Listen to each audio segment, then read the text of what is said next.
At Phil Long Ford Motor City, we've been around for 80 years. That's like 560 in dog years. Basically, we're the top dogs of Colorado. And thanks to our deals, selection, and service, we've earned some pretty loyal customers. And our GM, Mark, he's the most loyal guy I know. Even after I chewed up his shoe, it was delicious.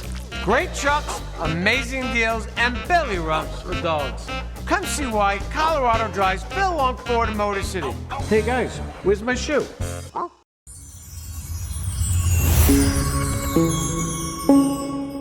Okay, my friends, time to drill down here. Some new model information coming in on Wednesday morning about our incoming storm here. And the pattern is still more or less the same. Two models early Friday morning. Have the storm moving across the area. Some important differences here, though. This one has a little circulation that pulls in some drier air from the northeast. This one's a little bit farther north with the bullseye of precipitation. And so I want to use the first computer model here to focus on the timing. We've got this wave that on Wednesday is off the coast of California, but that starts moving our way here as we head into tonight. And then here's the second system that'll play the big role for the storm. There's lift in between these things that'll start to pick up some snow over the mountains. This system may be close enough early Thursday to give us some showers here across parts of the plains and Front Range as we head into the morning on Thursday. If we get those, I don't think it'll be a big deal. But the snow's picking up over the mountains during the day on Thursday, and then it starts to shift in as we head into Thursday evening, Thursday night into Friday morning. We're getting the main storm across southern Colorado. You see that circulation there off to our south. How tight that is going to be a really, really important part of the forecast, and then we'll start to move everything off to the southeast as we head into Friday afternoon. So I'm going to show you three different computer models here because I'm still working on how much we're going to get. And so there's some important differences here in these things. Notice this is the European computer model. This is the one that was on the left when I showed you that comparison. And pulling in that drier air has really light snow amounts from Denver out toward Kiowa and Lyman. You get too far away from northern El Paso County, the numbers drop off a little bit. It also has a minimum here, that typical donut hole along the Arkansas River with north wind on the backside of the system, has heavier snow up against the Raton Mesa, local mountain communities, a general 3 to 7 in the Pikes Peak region with a couple spots getting a little bit more than that, and some of the central mountains picking up between a half a foot and a foot or so of snow. I think the pattern of this is probably closest to reality. But there's some important differences. That second model I showed you that has the circulation farther to the north, its bullseye's farther to the north. So it doesn't have as much down here across the Raton Mesa, has more for Pueblo, certainly in the heart of the viewing area, and has a bullseye off to the northwest of Colorado Springs and west of Denver, where it has some areas getting up to a foot or so of snow, and maybe even a little bit more than that in a couple spots.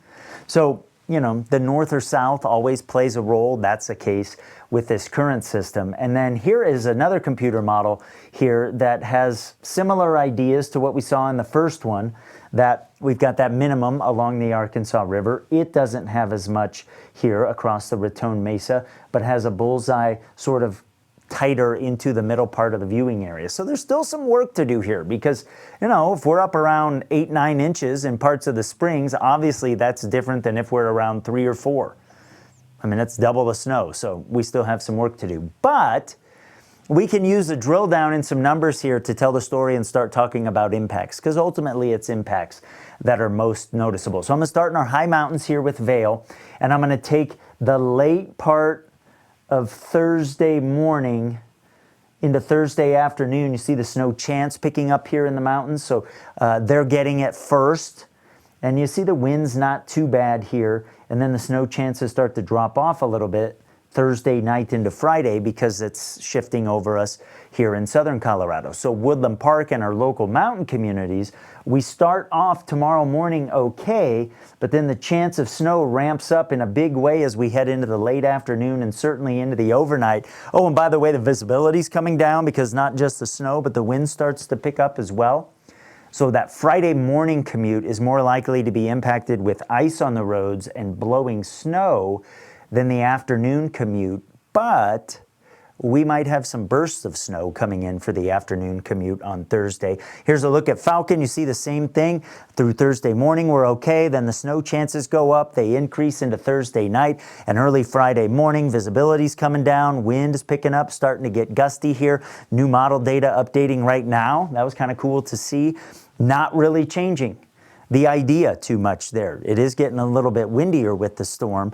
And so again, it's that late Thursday night, early Friday morning on the impacts that are going to be most noticeable. Tomorrow afternoon, we're still out ahead of the circulation that probably hasn't developed yet with a southwest wind. But then as we head into the back part of the day tomorrow, toward the evening, here comes that cold front as the circulation starts to make its presence felt, starts to draw in on colder air. So you see the wind switching around out of the north. That front is probably going to come with a burst of snow. We'll be cooler tomorrow with that lead wave passing overhead. So back into the 40s for the cities, low 50s perhaps in the southeastern corner of the state. Mountains colder than will be out there for our Wednesday. And again, the possibility of a shower early tomorrow morning, maybe in the form of rain actually out over the plains, maybe a snow shower in the Pikes Peak region. If we get one or two of those, they won't be that big of a deal, I don't think, but that potential is certainly there through the morning. However, it is as we head from the afternoon into the evening, and here comes that cold front in from the north. Things get more organized. We may get a burst of some snow here as we head into the evening commute. And then again, as we move through Thursday night into Friday morning, we're dealing with the heart of the storm over the area. This front coming in could produce some low visibility tomorrow. I'll watch that really close through the day today. So deteriorating conditions Thursday night, and then we get the impacts lasting into the Friday morning commute. And so there's probably going to be some school delays out there. Once we get that system out of here, kind of a chilly start on Saturday, then we warm up into next week and it looks quiet. So storm still on track. We'll keep focusing on the details here on Peaks to Plains weather as the storm gets closer.